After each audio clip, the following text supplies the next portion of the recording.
Abseil.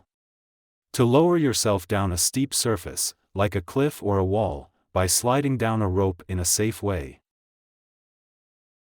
When the mountain was too high to climb down, Sam decided to abseil safely with the help of a rope. When the mountain was too high to climb down, Sam decided to abseil safely with the help of a rope. During the adventure camp, all the kids got a chance to abseil down a tall wall with an instructor's help. During the adventure camp, all the kids got a chance to abseil down a tall wall with an instructor's help. The firefighter learned how to abseil to help people trapped in tall buildings. The firefighter learned how to abseil to help people trapped in tall buildings.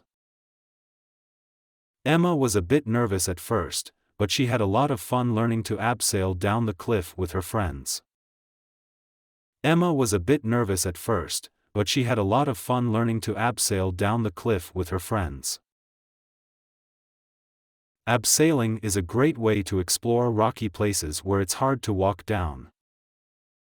Abseiling is a great way to explore rocky places where it's hard to walk down.